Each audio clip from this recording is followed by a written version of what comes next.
We have a very distinguished panel tonight, some of whom you've already had a chance to hear. Jeane Manning, who we heard earlier.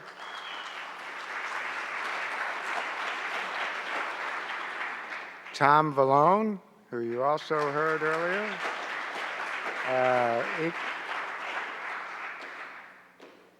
And Brian O'Leary. Is Brian around? Not yet, okay.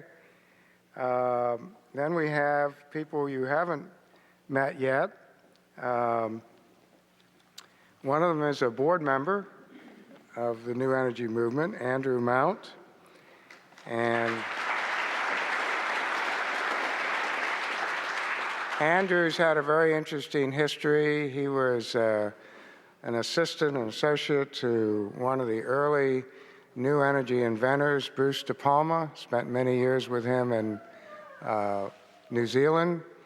And he's also been involved with new energy in this country, a whole range of activities, and he continues his quest. And you're quite welcome. Yeah, so join us, Andrew. And then finally, Peter Lindemann. We're delighted that he's here because he was originally going to be one of our speakers and had family matters that he thought were going to keep him from coming here.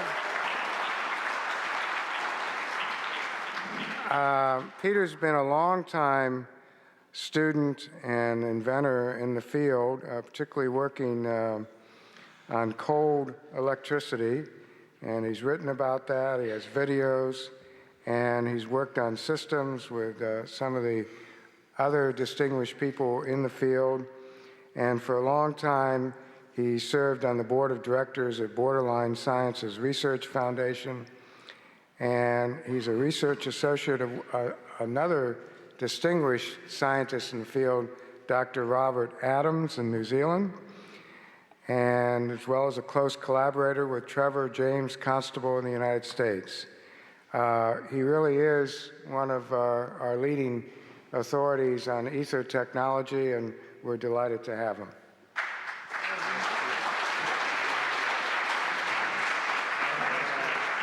looks like I was going to have the luxury of sitting, but I'm going to stand instead. That way, from this vantage point, I can keep track of these guys. Plus, you've got the schedule. Huh? You've got the itinerary. Right. The topic of our panel, which will last until 8 o'clock, and we hope to have much time for audience participation, is the whole area that was touched upon so well earlier in the evening and the day of new energy, the promise, and the obstacles.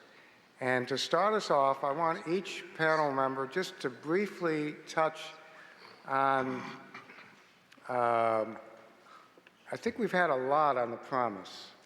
And while not making too much of the obstacles, because we know, thanks to Steve Greer, that the end is certain. It's just a matter of how we go through the rocky shoals to get there. But if they could pick out one particular obstacle that they have found most significant and start our discussion just suggesting what new energy movement might contribute to dealing with that obstacle. And I think I'll start right here with Tom Valone, if you would. Just a few minutes. So I understand the question is, the topic that we should address is picking one obstacle and looking at how your movement, new energy movement might make a contribution to dealing with that. Well, there's so many obstacles. Of course, Stephen Greer covered several of them. And is my mic on? Yeah, I think it's on, but I'm not close enough away. Well, I will try to talk closer to the mic and also pull this from the table. The one that comes to mind initially, which is a group project, besides the technical emphasis that we pointed out in my presentation, is essentially the lobbying and the advocacy. Something that I find difficult, and it also requires a group like yours to be effective in doing it. For example, the National Rifle Association. If something happens that the NRA doesn't like, what do? Man, they just tell the members to go bombard Senator so-and-so with a bunch of letters, and he folds, period. So we should have the same power. And that's exactly what I'm talking about. In other words, you identify a cause. For example, Union of Concerned Scientists has a very significant cause, and it's called scientific integrity. We can't report exactly what we've been reporting at this conference with the gag order that it currently exists in Washington. The reports don't get out, the politicians don't get the truth, and the government agencies can't report the truth. This is the worst situation scientists have ever faced. And that's why the Union of Concerned Scientists have made a big deal about it and got scientists to sign petitions. I signed the petition, lots of people have, and I've even offered, which now they're doing, to get things like this at George Washington University, where I volunteered to be one of the speakers. And there's several other universities to promote that topic. So my point is, having more of these meetings could be helpful, but simply writing letters to your senator and congressman. How many people here even know the address of their senator or congressman? Not even half. That's a travesty. All of you who want to be effective in getting Washington to do something really need to do that. For example, offering tax breaks. Solar tax credits were a big incentive. Wind energy tax credits were a big incentive until they were discontinued with this present administration. And oftentimes, new energy technology isn't quite up to competing with the wholesale rate of about 4 cents a kilowatt hour. And you have to be below that to be competitive. So this is the bottom line that marketing people need. And if the tax break throws in another cent or two in that equation, that can be a big incentive to getting the struggling industry, which is one of ours, anyone you pick, the magnetic motor, the nuclear battery, whatever it's called, to get that to the market in a big way. Because wind energy for years was climbing faster than any other technology. And it was really because of the tax credit, and it leveled off as soon as the tax credit got discontinued. So your letters to your congressman are very serious and very effective, especially when there's legislation you can provoke. Like many of your representatives also have a local Portland office that you can approach. You don't have to write to Washington, in other words, to get your voice heard. And those are the people to go talk to. I've done that in the DC area.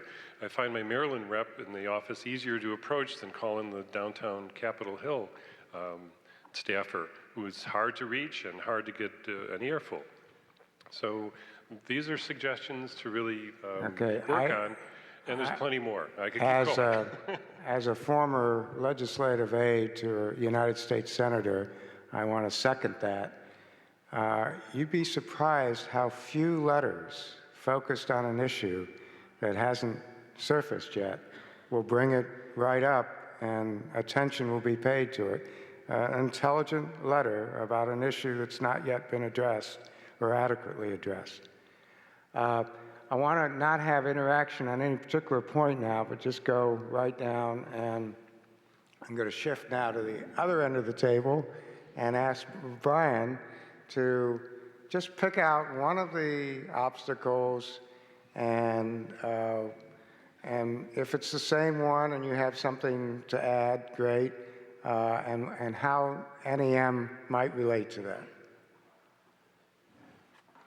Oh, wow. Obstacles. Is my mic on? Yeah. Yeah. Good. Oh, wow. Well, they're everywhere. My selection is the community from which I came and still am a scientist. I consider myself a scientist, even though I've been denied privileges of the priesthood. And that usually is the first objection, and that, of course, is the work that Jeane did, which I'm so saddened by his death. And that was the area that he addressed more than any other. Now, we heard from Tom about the Thomas Kuhn book, The Structure of Scientific Revolutions. And you see, I'm a PhD astronomer and physicist. I've published 100 peer-reviewed papers. It's almost like I've been defrocked. Well, I have been. And that's just me, my personal experience. It's okay for me to be defrocked. But it's not okay for scientists to have a knee-jerk reaction to new ideas. It's not okay. It's a culturally conditioned reality that has always existed since the time of Galileo, and we're now seeing it in spades. So I was invited, encouraged. It's like inventors coming out of the woodwork. I'm in George Nuri, and 500 emails come my way. I got the answer, I got the answer, I got the answer, I got the answer, I got the answer. And I say, oh boy, that would be fine. If New Energy Movement could get funded, maybe we could address some of those issues. But you see, I've been inundated by a segment of society that's crying out to be heard. And on the other hand, I've been defrocked from the very society that I was an active part of for so many years. So what do we do about it? And what do we do about these scientists that are flies in the ointment, forming an unwitting alliance with the powers that be, which are driving the earth to its end? What do we do about that? And the answer is found in sociology, studies of cultural systems that have happened since the beginning of time. And for us to be dumbed down and stupid about that issue is part of the problem. So how do we deal with these scientists? This is what Jeane was doing. If you read the last few issues of Infinite Energy magazine and some of his articles, you can really see that he was on to something. And we need to continue that spirit, which is that basically most of the naysaying scientists are just plain wrong. I know that. I've been in the laboratories of these people. So was Jeane. So were a lot of us. And we were trained as scientists. And yet, the closer I felt I got to the truth, the more pushed away I felt from the culture. So the guardians to the gates of reality are the scientists themselves.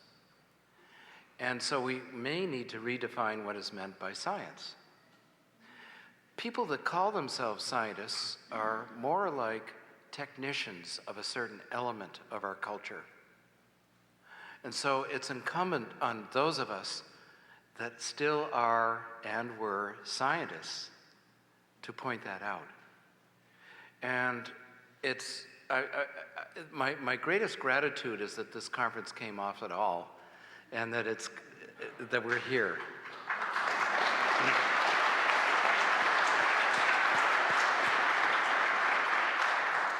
And every journey starts with small steps, and we're on a big journey here. You can see this.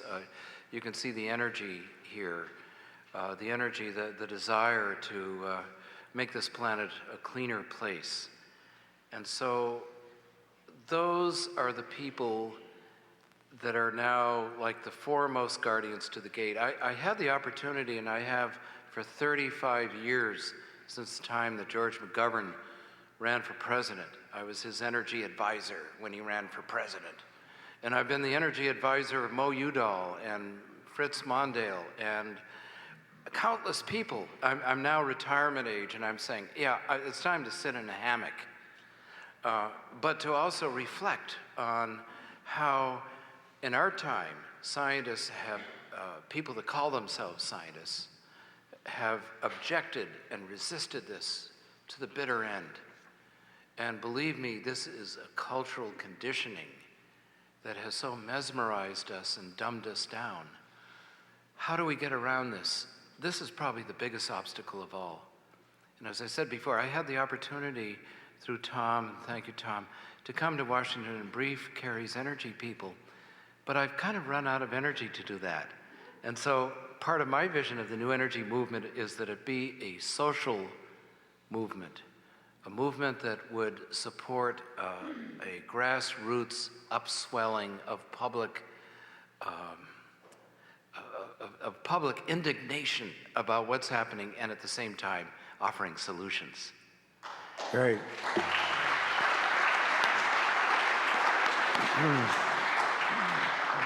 So we can get around these stuffy scientists. Now the media will continue to listen to them. I know that. Well, because my own access to the media has stopped as soon as I began to take this position. This might be then a perfect segue to Jeane Manning. We talked a little bit before the panel, and she, as a journalist who's done so much to inform the world about new energy, might have some words about the media and its helpfulness or lack thereof. Yes, and I know you have too, Steve. Your efforts to get articles in the newspapers and magazines are sometimes met with frustrating results. And I agree with Brian that it's often the scientists are behind it, because when I worked for a newspaper, we would, say an inventor, I didn't really have this exact thing happen to me, but similar things where you don't really know, you're just a general reporter, and this is a specialty that someone's coming in with a story. Well, you call the nearest university, nearest college, and ask for the head of the department connected with that, and the expert tells you. And in the case of a new energy invention, it would be, don't be deluded, and you'd get the impression also from your editor, who dealt with this sort of thing for a long time, that the way to treat this was to either ignore it or to do a humorous item, just to show you how witty you can be and in a light lifestyle story. And a lot of inventors have really been hurt by their contact with the media. They naively thought that they would get even-handed treatment and that their story would be told with truth, but it doesn't turn out that way. So I've given a lot of thought to this, because I think that we need a critical mass of consciousness to be supportive of the very thought of a more enlightened civilization. What they get through the media nowadays doesn't give much inspiration that there could be hope for anything better. It's kind of everything's going downhill and here's all the evidence and the casualties. And so I think that we have to do an end run around the regular media, because they're locked up and at this point not helpful. So where's the alternative? There's the indie media, the independent media. Go online and just look up indie media. And each of you can contribute to this yourselves by the discussions that you get in online, and the way things are whipping around the planet these days over the internet. You can have an amazing influence if you put out some insightful commentary on an online discussion. You'd be surprised how far it can get. And also, I think that the creativity of all the people in the arts, Sean Galloway can sing a song about new energy. Artists can paint inspirational paintings of what a better world would look like. And I think that we have to build up a positive imaging of a better world and really put energy into that. And I think of the old song goes, if you got to have a dream. If you don't have a dream, how can you have a dream come true? We have to have a picture and put energy into the picture of what we want.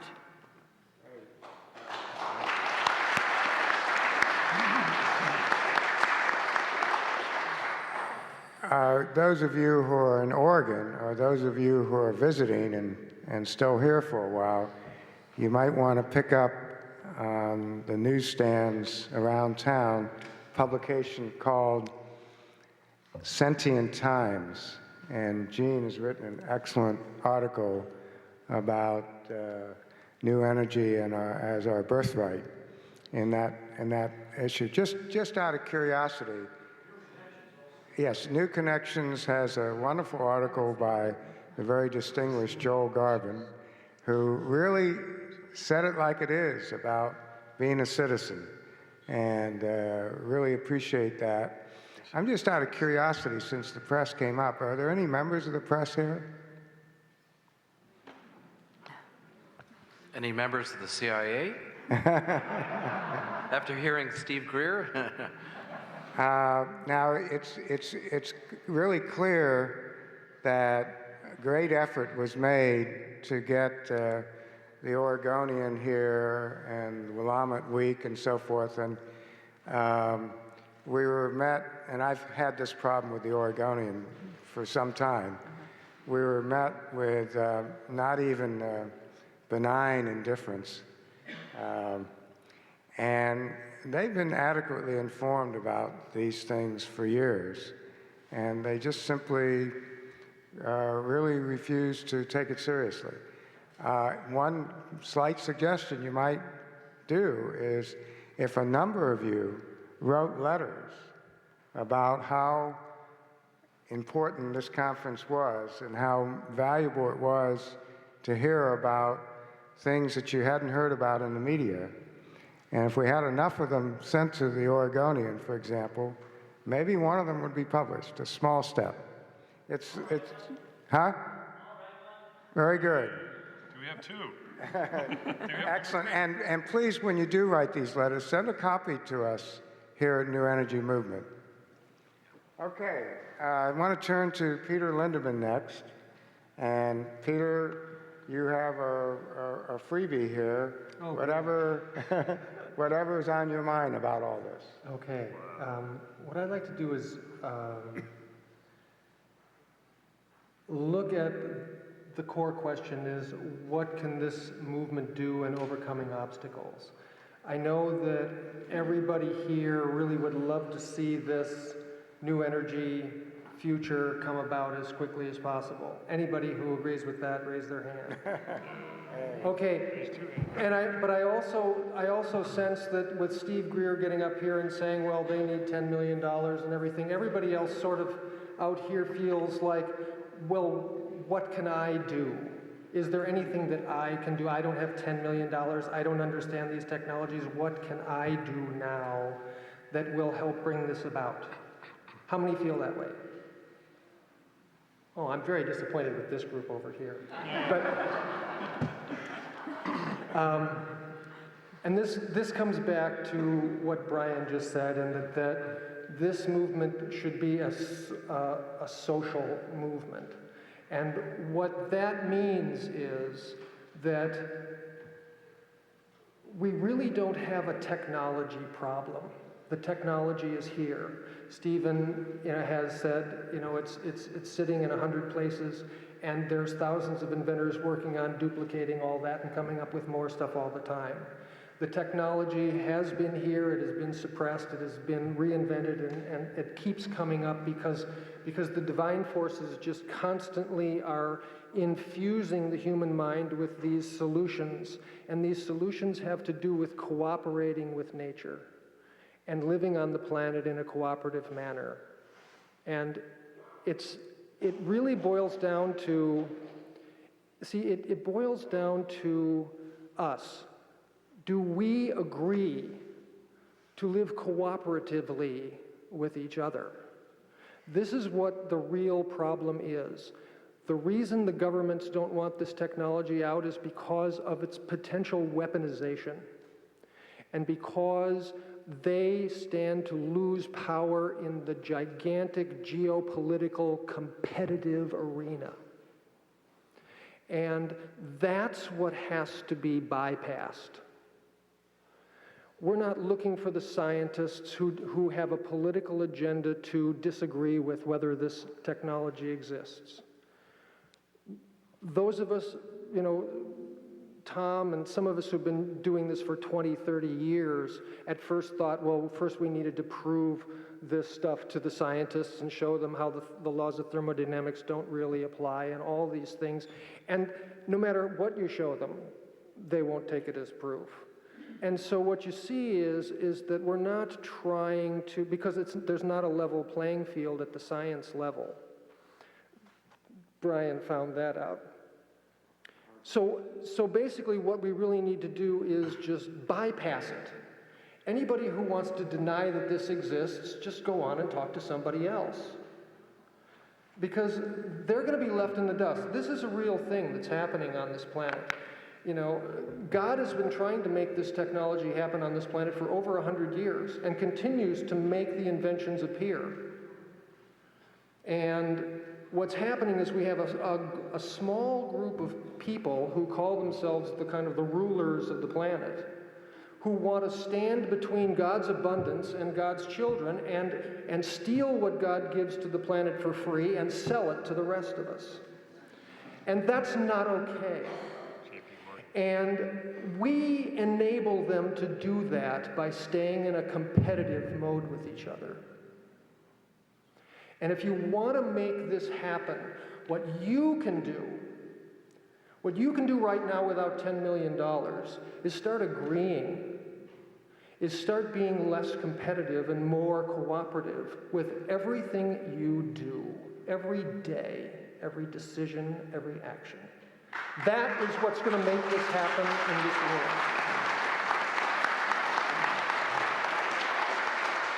world. This is an obstacle that is holding this back.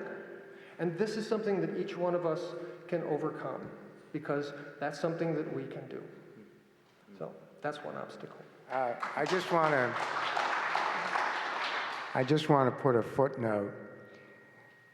Anybody who raised their hand when they replied to Peter's question about their feeling about power here forgets the center of power that each of you are in terms of networking.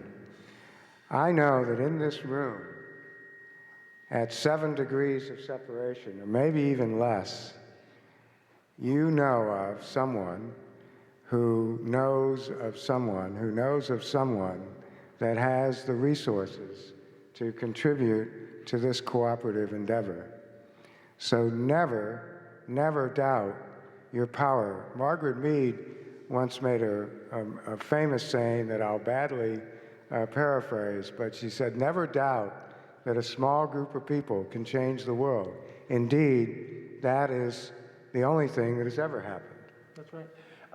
One other little point that I'd like to bring up about how this can really work.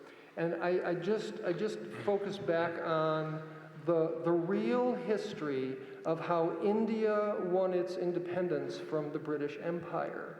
And it started by one man, Mohandas Gandhi, wandering around with this crazy idea that he was going to be non-cooperative with the occupation, but he wasn't going to hurt anybody in the meantime. He was going to bypass the entire situation, and he entrained the entire population over the years to basically peacefully resist the occupation.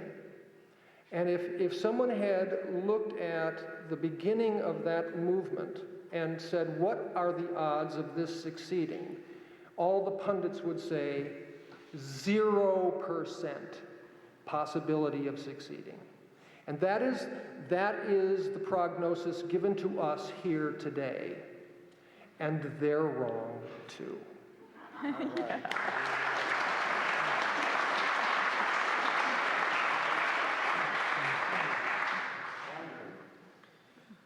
Well, first I want to acknowledge my elders in this movement who are obviously very refined in their perception of the problem. I sort of lived the problem of getting new energy into the world firsthand for 9 years at the side of Bruce De Palma, who in part was his own worst enemy, as many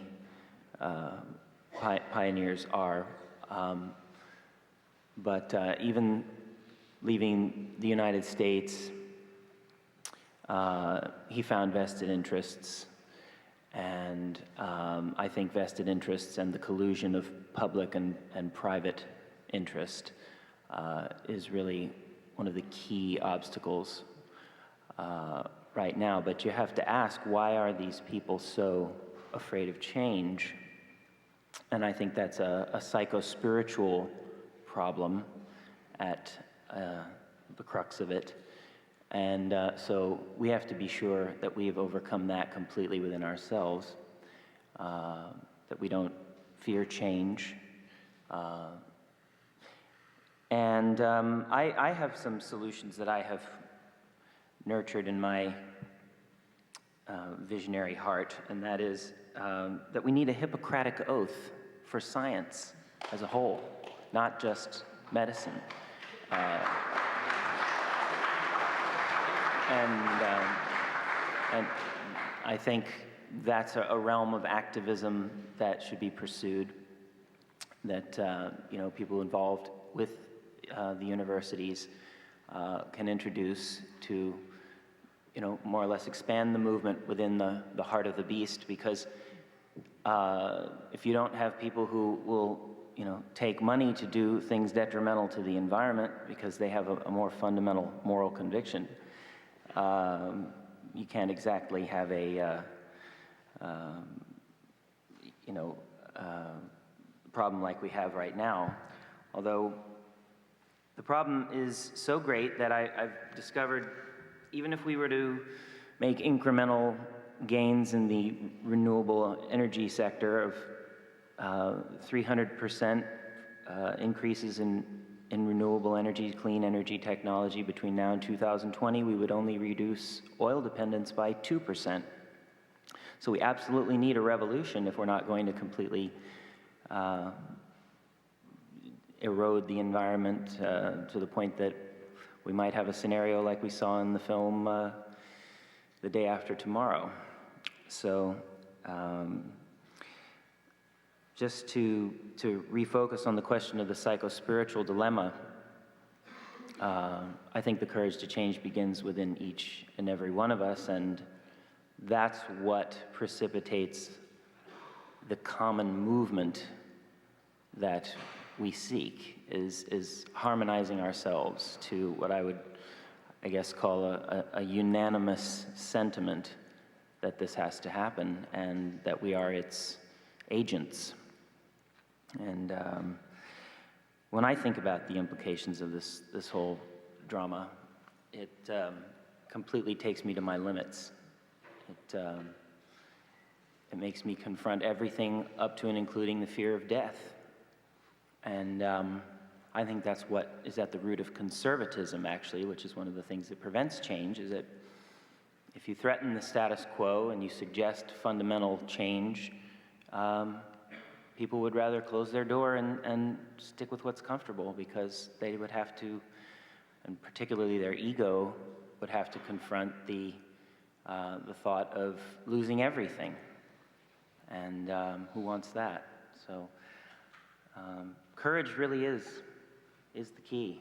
And I loved Stephen Greer's invocation of the concept of spirit warriors. That sums it up for me. And it's not a war that should have to involve conflict. We can just bypass the existing system if we have enough harmonious momentum amongst ourselves. Okay, great.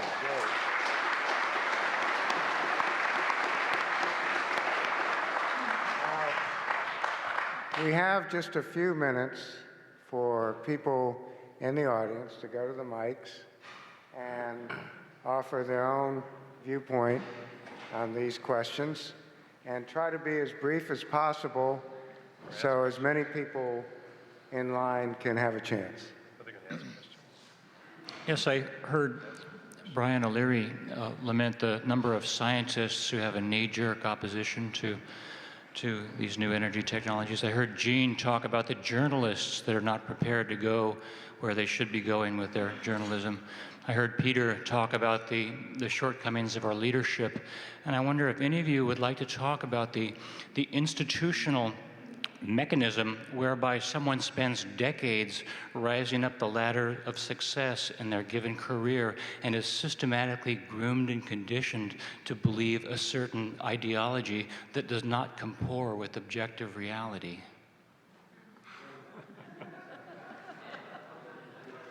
I think you stated it really well.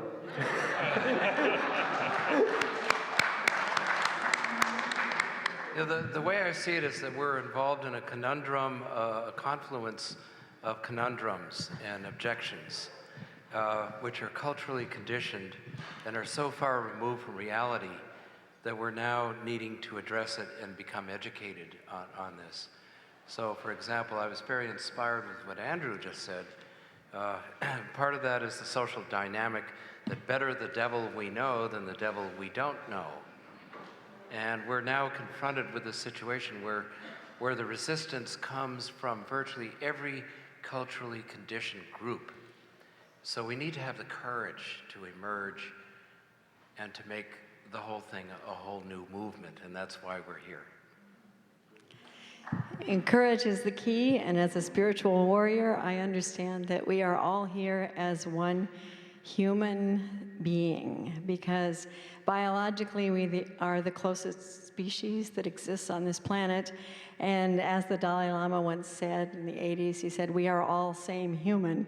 So as we become human, no matter how many decades of service we have in our profession or our ego, we are at a critical point on the planet where we must surrender and understand that, as Dr. Greer so beautifully put it, we have to admit all that we don't know so that we can become children of this planet again and then allow Gaia to guide us forward into our future evolution.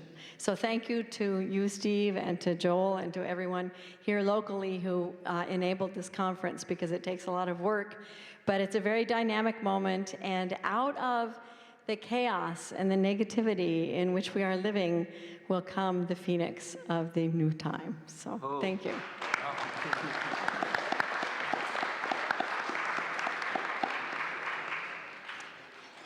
My name is David Wright from Sustainable Ballot in Seattle. Before I say anything, I wanted to congratulate all of you in the crowd and you as panelists for having the courage to stand up here, sit up here, and talk amongst each other about the problem of peak oil, when oil will run out, cheap oil, that is, and talk about it in terms of social networking, coming together, creating new community, and the revolution is very correct. This is remarkable, just remarkable. Two questions. One is, how do you advocate the spreading of this kind of technology to people and at the community level in such a way that it cannot be used as an excuse to continue the rapacious consumption that we already have now because of oil? First question. Second question is, how do we, and related to that, how do we return the power to the people to be able to actually make some of these devices ourselves? Because it's my belief that these technologies should be user and end-user friendly. In other words, people should be able to make them themselves. If they're photo cells, they should be able to make them from raw materials. Same thing with other over Unity devices. Otherwise, we're not going to have a true democracy at that level.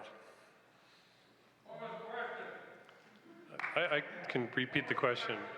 The question he was asking was, how can we do it, first of all, at a community level to not consume fossil fuels as much as we are? And there's a renewable option that actually is available on a federal level, even for states to adopt. And many states are adopting percentages of their total energy budget within that state to be mandatorily generated from renewable energy. I know there's some states that have 10%, for example, and that's the renewable RPS that's very common. So if you demand that in Oregon, I don't believe you have a renewable portfolio that demands 10% from renewable energy on a statewide generation level. But that's definitely one to advocate. And then,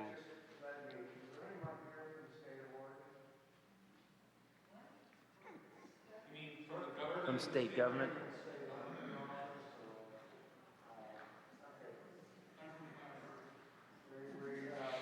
here's the mic.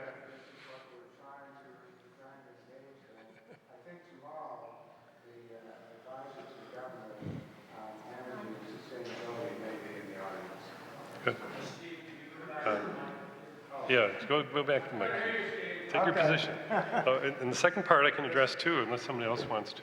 I just wanted to, I was just checking to see whether anyone was here from the State Energy Office, and I believe we will have in the audience tomorrow the advisor to the governor on energy and sustainability. I've been in conversation with him.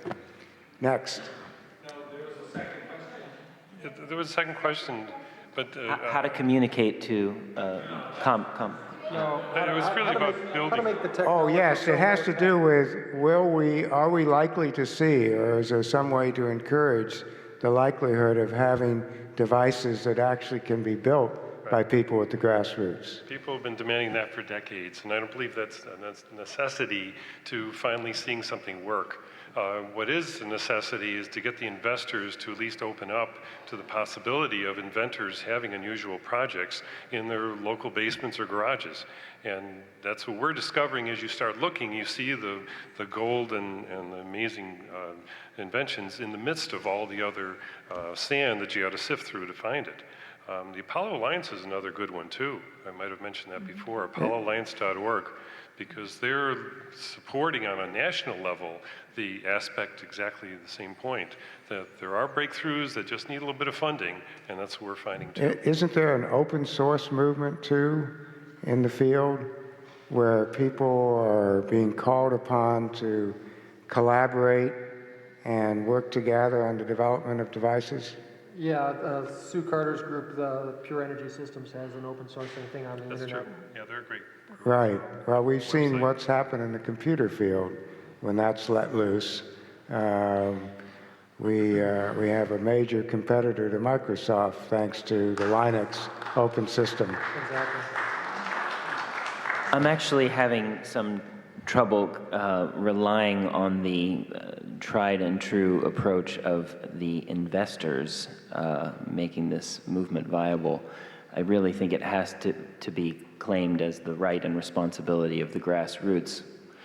And if we are ostensibly living in a democracy, then I think we have to use the tools of democracy at some level to compel the government to revoke the oil depletion allowance that is being given in spades to the oil industry, which at times allows them to write off 100% of their income tax annually, and in favor of reallocating that subsidy to the development of alternative energy. This could be put on a ballot initiative. That's just one thought I've had. I think it could be potentially transformative. And beyond that, democracy, or representative democracy in itself, is not supposed to be about somebody else doing it for you or calling up somebody and convincing them to do it, but actually you being the instrument of self-government that brings about the changes you want to see. And so at some level, we have to focus on, like, in your local municipality, convincing yourself and your neighbors to convert your vehicles to biodiesel and call it a fleet of cars and start trading in green credits and make your local economy centered around alternative energy. And then you might have some money to support the guy in your community who's actually pushing the envelope with truly unconventional energy technology. So I'm just not entirely convinced that there'll be tens of millions of dollars flowing from anywhere to make this happen until we have established ourselves in some way as a power to be reckoned with. Well, Okay, Next over here, Ken. Yes, and following up on that of establishing our credibility, Tom, please explain to us as succinctly as you can what the experimental evidence is for over-unity performance in homopolar motors and generators. Well, you're asking about homopolar generators, and of course that's an expertise of one of our other panelists here. But in general, that's a rudimentary attempt to reproduce what Faraday did in 1831 and what the Earth has been doing for who knows how many millennia. That is rotating a cylindrical magnet along its axis and producing electricity. Yeah, probably Tawari's documentation, he's probably taken the experiments the farthest. Tawari.org is where you would find that. I have looked at that and it's inconclusive. I want a little more specific description of it. Yeah, and my personal opinion is to promote the Roshan and Godin experiments, because you get a second level of nonlinearity there where you have many homopolars working in unity in a rolling fashion, which has just now been awarded a patent, I'm happy to say, by the U.S. Patent Office. So I believe that we're going to see the development of how that should evolve, perhaps even as NASA now is using the tether. It has to be more than talk, and that's pretty course. much all that's been on. NASA's already sending tethers out there to I need to exercise the prerogative of the chair here to move on to other topics and other questioners. If you have a specific question about technology to take up with Tom or other people, please do so. And I'd love to make a very brief physics comment on the homopolar generator, if I may. Brief. Don't? No. Okay. Yeah, I think we need to go on. Go ahead. I have a comment about the enemy are us. We've seen 108 years that I'm aware of since John Keeley demonstrated his device in front of 700 people in Philadelphia with the sympathetic vibratory physics, Dynosphere. And we've seen, the sky's raining with technologies. I've been involved in the technology for 15 years. It's the public indifference that's really the inertia and the key to the change here. It's the education.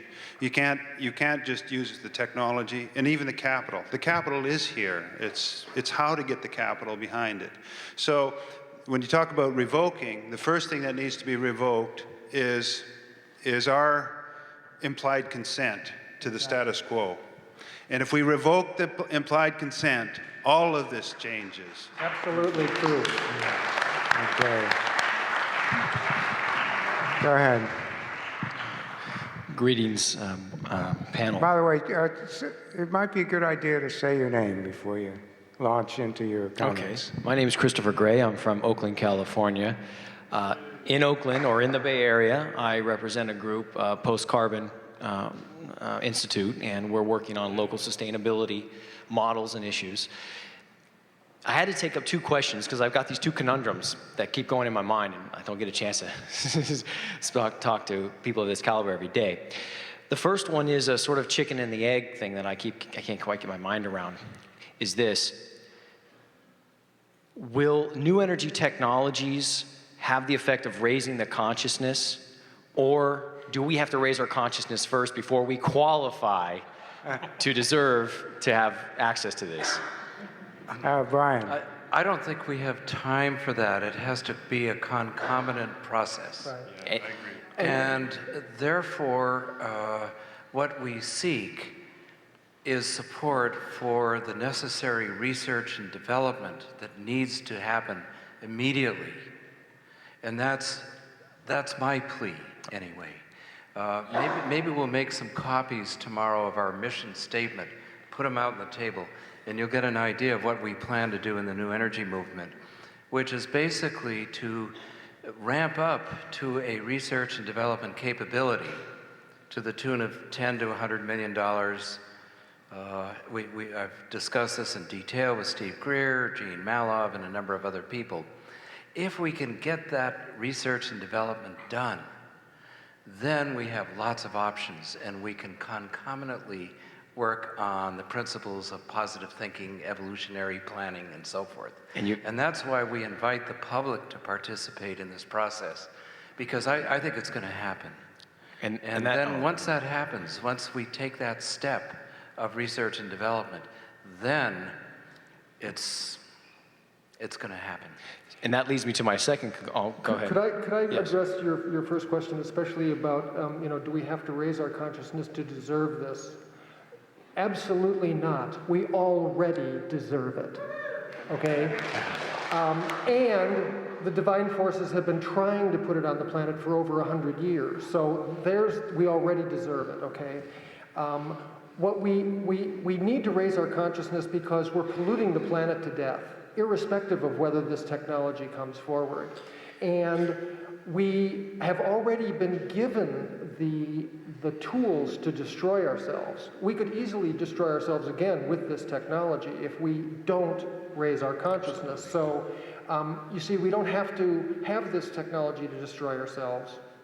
But the aspects of destroying ourselves can't liberate us.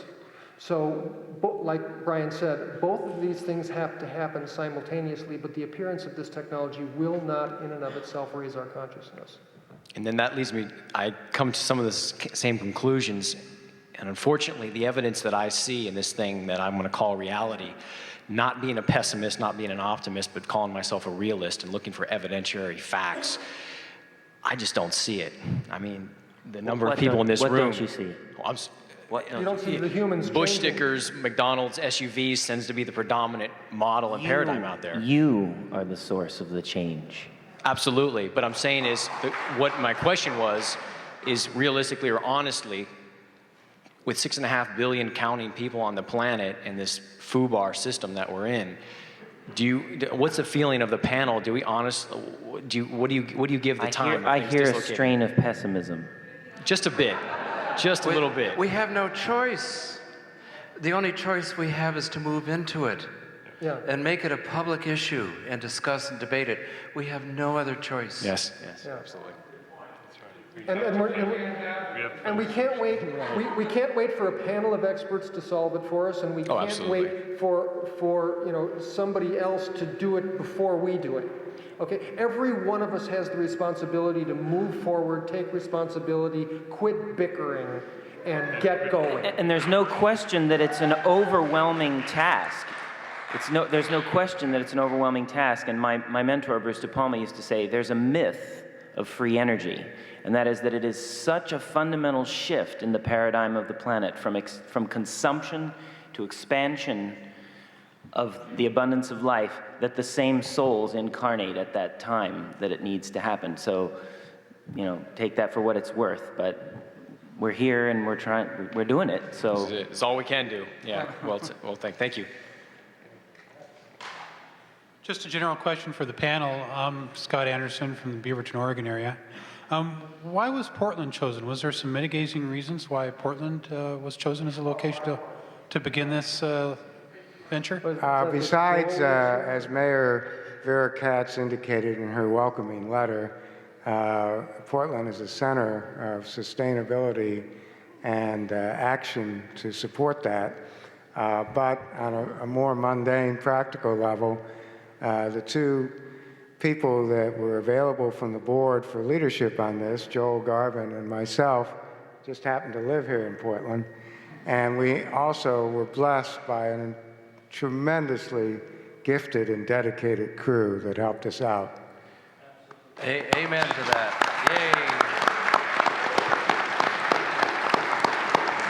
Yay.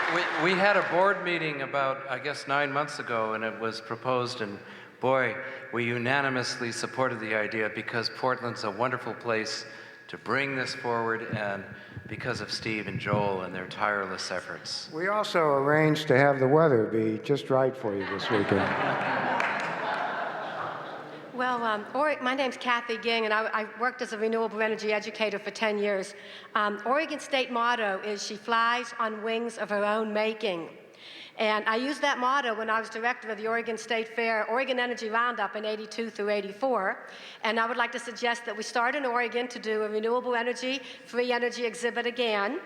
And I also initiated Oregon's new revised tax credit that just was taking the sunset provision out of it. It's a permanent part of the Oregon law, which was known as the best solar tax credit in the country when it went into existence in 1989. So I'd like to suggest that we do that.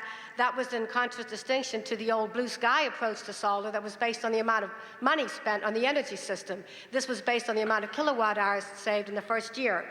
And finally, I suggest that you look at the GAO report from the early 80s that looked at the federal small-scale appropriate technology grants program. They found that it was the most effective, cost-effective program the government had ever done in energy, and then they terminated the program. For instance, in Oregon, we had $200,000 money to give out. There was $10 million worth of applications.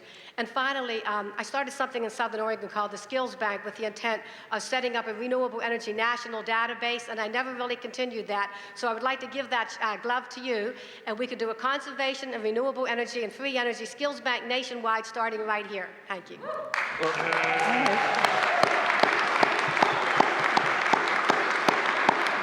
I want to thank Kathy. And Kathy, would you put that in writing and give it to us? Yeah. Thank you. Come find us later. Talk about a tough act to follow. Thank you. I'll be fine. My name is Brian Pace. I'm a volunteer with the New Energy Movement. And actually, with respect to the rest of the panel, I had a question for Jeane Manning and Tom Valone, respectively. Same question, though. I think it might help me. Jeane, you have been a reporter and have talked about things as a layman, as a non-expert, for a long time. And I guess I was wondering, there wasn't many editors in your time that said, go look at this, did they? Only Christine Jackson, whose magazine started out as the English version of the German Rauen and now is Explore New Dimensions. And she gave me her air miles in turn for articles, and bless her. Okay, well, I mean, I guess the follow-up to that question that applies to both of you is how is it that you decided to continue pursuing such a thing? Was it, you through the institution of science? I mean, I heard that you did your doctorate on zero-point energy and your master's on something equally, outlandish in terms of orthodoxy, and you are exploring something that's in the boondocks, let alone in the literary. What is it that actually continued to drive both of you through these similar but different institutions? Briefly, my motivation, as I said, is my children, and now my grandchildren, and I want the world that they live in to be cleaner. Yeah, I feel something similar. I basically have believed since I was very young that the earth is my family. And so I never wanted to have kids of my own. I have 3 stepsons now due to my marriage, but I've constantly had that relationship. It's a spiritual journey, really, and I have strong spiritual religious beliefs in that there is a strength in being the hero journey, the heroic journey. You study Joseph Campbell's work, for example, Hero with 1,000 Faces. And you know the road steps and the milestones to look for in the journey, but it's tremendous to see a modern myth take place in this movement. That it requires a hero's attempt to fight the resistance, to overcome all of this, to go for the goal that we all have in mind, because I'm convinced personally, deeply inside, that our human race cannot survive without free energy. So that's what keeps me going every day. It's not meant to. I realize that both of you have answered my question. I just wanted to explain that I had asked that question simply because every one of you on this panel are there because you're experts in this field and you've actually done something for it.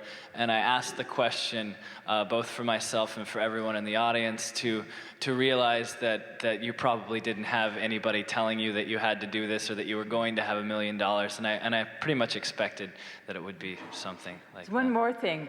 The more that I learn about the emerging science, the more I realize that it's more than just about energy devices. It's about understanding that everything is made out of this abundance and this primal substrate, whatever it is, and we're all interconnected. and the insights that you get about the universe and our place in it and everything from the new science is, I think, inspiring and can help people take maybe one step forward spiritually as they glimpse these scenarios. Thank you. And I'll just add another thing. Not only is it tremendously exciting to explore these areas, intellectually exciting and spiritually uplifting, but we also have the journey of comrades together, which is very inspiring. And I urge you all to enjoy that experience with us. I might add that Jeane's presentation of the work of Schauberger, I think, is the basis of many of the secrets of nature, which we're now exploring as a group. And we need to realize that this is not only about energy, it's about water, it's about all of nature. And Schauberger's recommendation to us all is imitate nature.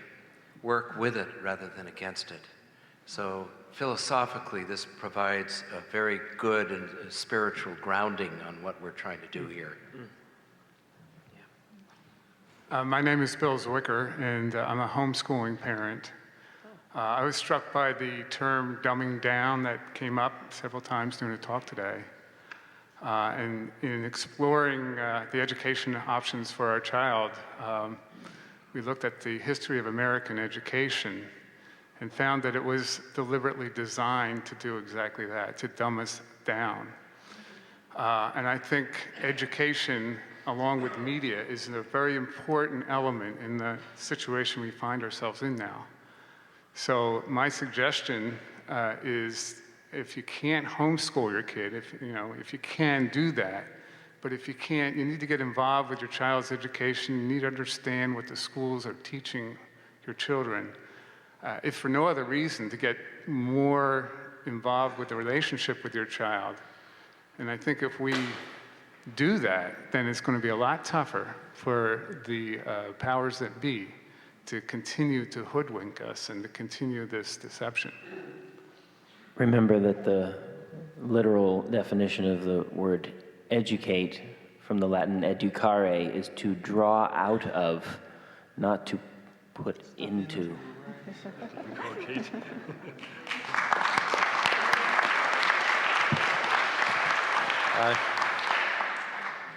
I'd like to thank Mr. O'Leary and everybody else for bringing this fine conference together. My name is Richard Priest Jr. from Syracuse, New York. I have a company, Falls Crest Electric Company.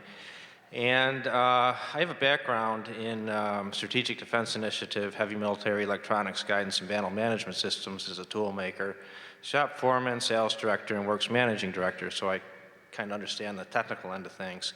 And what I'm in the process of putting together right now is an electricity production company using a combination of hydro and cogen. I bought a woolen mill in upstate New York that has a dam and water going by and the zoning and that type of thing. And the machine tools, and I want to put a laboratory in. And also I've got 2 other sites I'm looking at because to get NRC licensing for research reactor work, you have to have 3 potential sites, and then you choose from the best one for the granting of the license. My question is, what I'm looking for is the expertise in the technology of new energy so that it can be commercially viable and marketable so that the production costs will be lower than the current grid system production costs. Where do I find that type of technology, and where do I find the people that can do the engineering work and those sorts of things? That's why this movement exists, because it's to fill a gap. The gap is called research and development. Nobody has yet funded that. We are appealing passionately to fill that gap. I see. To get to the point of commercialization. Mm-hmm. You're not going to be able to buy these gizmos at Kmart right now. No. We can't ask the Wright brothers to deliver the Boeing. Right. We need, by we I don't mean personally, the world needs altruistic or public funding of the research and development so it can get to commercialization. what I want to do is, I mean, I'm putting the enabling capabilities to build these sorts of things and to do this type of research, and also initially allocating $10,000 a month to pay for draftspeople and tool makers, you know, so, you know, I'm just making the rounds and going to tables and talking to people and getting cards and, you know, networking and that sort of thing. Welcome to the team. Okay. I'd be glad to talk to you after. I'd like to address that just a second. Basically, as Brian said, Victor Schauberger back in the 30s patented a hydroturbine that was able to produce 10 times more horsepower for the power and flow, for the head and flow of water than a standard, compression turbine that is used today. And all that information is within the books that Callum Coates has put forward on Schauberger's work. It's a tremendous volume of stuff, and you could start there and see if you can't redevelop that turbine. Do they have the, is it to the stage where there's engineering draftings where you can build the prototypes and bolt them in? You consult it. There's enough information to begin a reasonable research and development process that wouldn't cost an arm and a leg, because you don't have to reinvent it. All you have to do is rebuild it. Okay, whose table do I get that off of? What? Where do I get that? The Look up the book Living Energies by Callum Coates. Or living water. Right? Is it Living Water? Yeah, living water. Living Energies. It's called Living Energies. Well, I'll get a pad and a pen, and I'll run to somebody later Hire today. him as a consultant. That's who we. And not that I'm trying to hawk my book, but Re-inheriting the Earth, my latest book, has references to all of that work, and so does Jeane's work as well. Okay, good. And the books are out there. So yeah, what you're asking for is imminently doable. Sure. You'll find some clues on the resource guide and the websites they're on. Okay, super. Thanks. Our distinguished Alden Bryant, co-founder of the New Energy Movement.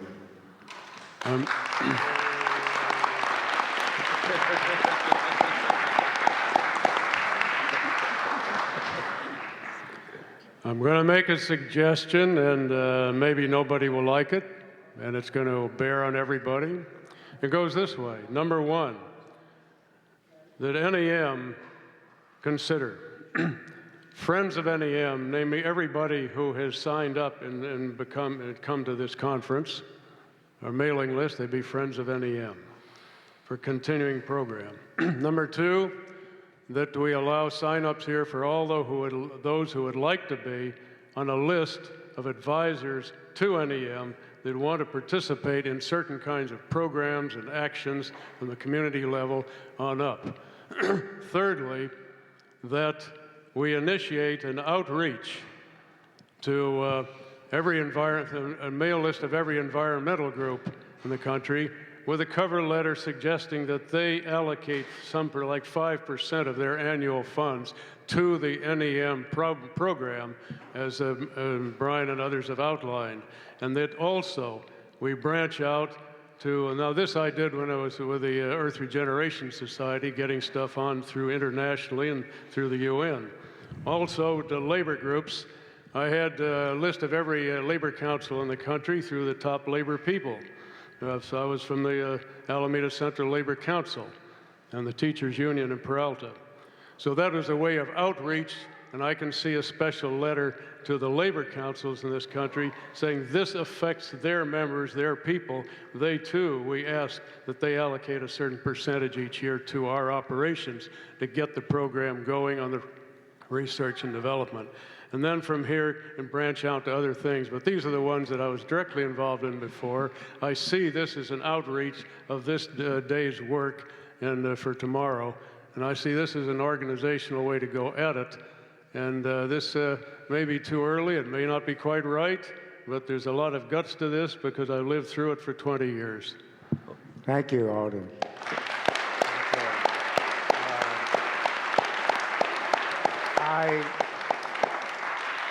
Before I thank the panel members, I just want to remind you of those resource forms, the forms where we ask for your name and address and occupation and what you have to offer and what you're interested in and so forth.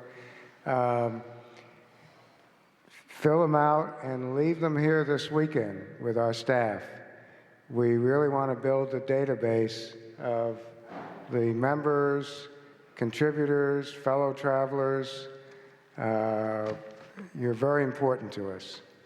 And I want to thank the panel for their contribution tonight and for all their contribution earlier in the day. Thank you.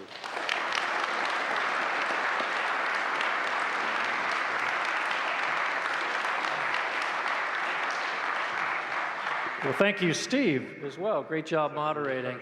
And thank you for all of you for your active participation in this dialogue, because this is meant to be very interactive. A few last announcements here. First is that the audio tapes are available as a full set for only $35. We encourage you to pick up a set of those. Regarding the program tomorrow,